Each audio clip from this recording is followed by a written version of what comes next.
அந்த நாட்கள் சூப்பரான படம், அருமையான படம். இந்த காலகட்டத்தில் நம்ம வந்து நாய்ங்களை வந்து எவ்வளோ வெறுக்கிறோன்றது, வெறுக்கிறதோட வந்து அது நல்ல, அதாவது நாய்களை வந்து நம்ம வெறுக்கிறது இல்லை, அது பண்ணுற சேஷ்டைகள், அது வந்து கடிக்கிறது. இதை வந்து பட்டிமன்றத்தில் பேசுவாங்க, அப்புறம் வந்து என்ன சொல்கிறது, நம்ம தமிழா இந்த மாதிரி ப்ரோக்ராம்லலாம் பேசுகிறாங்க.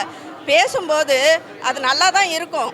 எல்லாம் என்ன சொல்லுவாங்க, நாய்களெல்லாம் அப்படி கட்டி போடக்கூடாது, செய்யக்கூடாது அப்படின்னு. ஆனால் அது கடிச்சதுன்னா எவ்வளோ பெரிய விளைவுகள் வருது அப்படின்றத இந்த படத்தில் நல்லா கரெக்டாக காமிச்சிருக்காங்க. அதனால் வந்து அப்புறம் வந்து இன்னொரு விஷயம், நம்ம வந்து டாக்டர்கிட்ட போகும்போது நம்ம மெடிசன்ஸை கரெக்டாக கொடுக்குறாங்களா இல்லையான்றதை நம்ம பார்க்கணும். ஏன்னா வந்து இப்போ இந்த படத்தில் வந்து அதுதான் பெரிய மிஸ்டேக் ஆகிருக்கு. அதை வந்து சரியாக பார்த்துக்கிட்டு கரெக்டாக பண்ணாங்கன்னாவே சூப்பராக இருக்குது. அப்புறம் படம் அருமை, சொல்லவே தேவையில்லை. காஸ்டிங் ஃப்ரேம் டு ஃப்ரேம் அருமையாக பண்ணியிருக்காங்க, சூப்பராக பண்ணியிருக்காங்க. எல்லாருமே நல்லா அவங்கவுங்களுக்கு கொடுத்த வேலையை நல்லா பண்ணியிருக்காங்க. சாங்ஸு, மியூசிக்கு எல்லாமே சூப்பர் அருமை. தேங்க்யூ. படம் ரொம்ப நல்லா இருக்குதுங்க. ஸ்டோரியை பொறுத்த வரைக்கும் பார்த்தீங்கன்னா லேட்டஸ்ட்டாக இப்போ ட்ரெண்டில் இருக்கிற பார்த்தீங்கன்னா நாய் சம்மந்தமான விஷயம் தான் ட்ரெண்டில் இருக்குது. நாய் அதாவது தெரு நாய்கள்லாம் எப்படி இருக்குது, தெருநாய்களால் எப்படி பாதிப்பு வருது அப்படின்ற விஷயங்களாம் நான் அதை பற்றி அவங்க சொல்ல. ஆனால் தெருநாய் ஒரு நாய் கடிச்சதுனால ஏற்படுகிற ஒரு பெரிய விளைவு, அது மூலயமா ஒரு கதையை சொல்லியிருக்கிறாங்க. அதில் கதாநாயகன் சொல்லி கதாநாயகன் சொல்லி சிறப்பாக நடிச்சிருக்கிறாங்க. நல்லா இருக்குது. ஒரு புதுமுகமாக இருந்தாலும் சரி சிறப்பாக நடிச்சிருக்கிறாரு. நல்ல படம். டைரக்டர் நல்லா பண்ணியிருக்காங்க. அதாவது ஒரு உணர்ச்சிவசமான படமாக இருக்குது. ரொம்ப நல்லா இருக்குது. நல்லா, அதாவது மனசை அப்படியே பிடிச்சி இழுத்துக்கிற மாதிரியா மியூசிக்கெலாம் இருக்குது.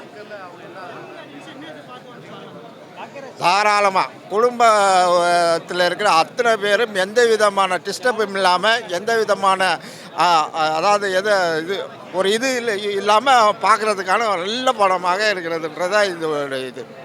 அந்த 7 நாட்கள் சூப்பரான படம், நல்ல படம், சிறப்பு. நல்லா இருக்குண்ணே, சூப்பராக இருக்குண்ணே. மியூசிக் சூப்பராக போட்டிருக்காங்க, ரொம்ப அருமையாக இருக்குண்ணே படம். நம்ம பாக்யராஜ் சாரோட ஸ்டண்ட்டு அப்படின்றது இந்த படம் பார்த்ததுக்கப்புறம் தான் எனக்கே தெரியுது. ஆனால் வந்து அவரோட எஃபெக்ட், அவரோட தாக்குதல் இந்த படத்தில் இருக்குங்க. மியூசிக் அருமையாக இருக்குது, பிஜிஎம் நல்லா போட்டிருக்காங்க, ஹீரோ நல்லா நடிச்சிருக்காரு, ஹீரோயின் நல்லா நடிச்சிருக்காங்க. இந்த படம் சின்ன படம் தான், ஆனால் வந்து ரொம்ப நல்லா பண்ணியிருக்காங்க. ரொம்ப புது கம்பெனி. இந்த மாதிரி கம்பெனி நிறைய வரணும், நிறைய கலைஞர்களுக்கு வேலை கொடுக்கணும், தமிழ் சினிமாவை வாழ வைக்கணும்னு எதிர்பார்க்குறேன். ஸ்டோரி எல்லாம் நீங்கள் தேட்டரில் டிக்கெட் காசு கொடுத்து படம் பார்த்துட்டு தெரிஞ்சுக்கலாம். ஏன்னா அதெல்லாம் தேவையில்லாத விஷயம். படம் நல்லா இருந்தால் ஓகே, நல்லா இருக்குதுன்னு சொன்னால் ஓகே. ஸ்டோரி எல்லாம் சொல்லிகிட்டு இருந்தால் கோடி கணக்கில் செலவு பண்ணி படம் எடுத்துகிட்டு இருக்காங்களே, ஸ்டோரி எல்லாம் சொல்லிட்டு போனால் அப்புறம் என்னத்துக்கு படம் எடுக்கிறது? படம் சூப்பர் பிரதர். அந்த 7 நாட்கள் டைட்டில் கரெக்டாக இருக்குது. தான் காதலி சாவ போகிறான்னு தெரிஞ்சு ஹீரோ காப்பாற்றுறாரு. படத்தோட கதை நல்லா இருக்குங்க, சூப்பர். அதே மியூசிக் சூப்பர் பிரதர். அதாவது ஃபஸ்ட் டைம் போட்டிருக்காரு, இதுமேலே ஒரு மோட்டிவேஷன் ஆகிடுவார். சூப்பர், நல்லா தான் இருக்குது.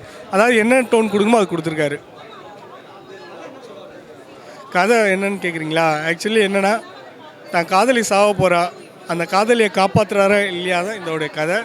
பட் இது வந்து ரேபிட் சொல்லி புது நோயால் அந்த பொண்ணு வந்து இது பண்ணுறாங்க, அவர் காப்பாற்றுறாருங்க. இதுதான் அதோடைய கதை. பட் அதுக்கு ஹீரோ எவ்வளோ எஃபர்ட் போடுறாரு, புதுசாக தெரிஞ்ச மாதிரி இல்லை. அதே மாதிரி இது வந்து இன்னொன்று சொல்ல போனால் காதலி விழுந்த படம் பார்க்குற மாதிரியே இருக்கும். லவ்வர்ஸுக்கு மட்டும், அப்புறம் ஃபேமிலி ஆடியன்ஸ் எல்லோரும் விரும்பி பார்க்கலாம். புதுசான ஒரு ஸ்டோரி, நல்லாயிருக்கு. குட். நான் அந்த 7 நாட்கள் படம் பார்த்து எனக்கு இப்பயும் அந்த காலகட்டத்தில் பார்க்குறேன். இந்த காலகட்டத்துக்கு ரொம்ப பிடிக்கும். பட் அதை பார்க்கலான்னு தான் வந்தேன்.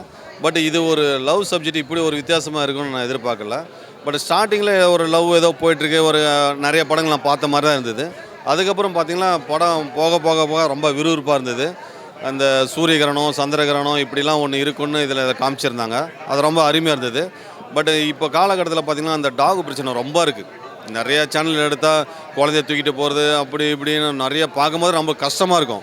அவங்கக்கிட்ட இப்படி ஒரு நோய் இருந்து அதை காப்பாற்றுறதுக்கு இப்படிலாம் ஒரு வழிமுறைகள்னு சொல்லியிருக்காங்க. உண்மையிலே ரொம்ப பாராட்டுறதுக்க விஷயம். படம் கண்டிப்பாக ரொம்ப நல்லா இருக்குது. ஃபேமிலியோடு எல்லாருமே பார்க்கணும். இந்த படத்தை பார்த்து தெரிஞ்சுக்கணும். டாக் கடித்தா என்னென்ன மாதிரிலாம் எஃபெக்ட் ஆகும், அதுக்கு நம்ம என்னென்னலாம் காப்பாற்றுற ஒரு வழிமுறைலாம் அப்படின்னு கொடுத்துருக்காங்க. ரொம்ப பாராட்டத்தக்க விஷயம். அதான் ஒரு லவ் ஸ்டோரி தான்ப்பா. காதலிக்கு வந்து ரேபிட் வந்துடுது. அதாவது காதலை வந்து காதலை காப்பாற்ற போராடுறாரு. அதான் காதல் எந்த எப்படி இருந்தாலும் காதலை விட்டுறக்கூடாது சொல்லி லவ்வபிள் ஸ்டோரி தான் அது. லவ் தான் உண்மையாக நேச்சுரல் லவ். அதே சமயத்தை பார்த்தீங்கன்னாக்கா விழிப்புணர்வு ஸ்டோரி ஆக்சுவலாக அது. அந்த நாய் கடிக்காமல் மனுஷனை பார்த்துக்கணும். ரேபிஸ் அட்டாக் ஆகிடும். ரேபிஸ் அட்டாக்னா மனுஷன் எப்படி பிஹேவ் பண்ணுவாங்க அப்படின்னு சொல்லி பார்த்துக்கிறாங்க. மனுஷன் வந்து மனுஷனுக்கு மொத்தம் நாய்கிட்ட இருந்து தள்ளி அவாய்ட் பண்ணி விழிப்புணர்வாக இருக்கணும். அதே லவ் உள்ள இன்சர்ட் பண்ணிக்காது. லவ் சொல்லி காதலிக்காக அந்த லவர் போராடுறாரு. அது பியூட்டிஃபுல்லாக இருக்குது. வாழ்த்துக்கள். இசை சூப்பராக இருக்குது. இசை சொல்ல மாட்டேன். இசை நல்லா இருக்குது பார்க்கவே. லவ்வபிள் தான். லவ் தான் வேறு வரல. தேங்க்யூ. பார்க்கலாம். இது வந்து குடும்ப படம் தான் ஆக்சுவலாக. குடும்பத்தை வந்து ஃபேமிலியில் பார்க்கலாம், குழந்தைங்க பார்க்கலாம். நாய்கிட்ட இருந்தால் அவாய்ட் பண்ணி இருக்கலாம் சொல்லி லவ்வபிள் படம் தான். ஃபேமிலியில் வந்து பார்க்கலாம், ஆடியன்ஸ் பார்க்கலாம்.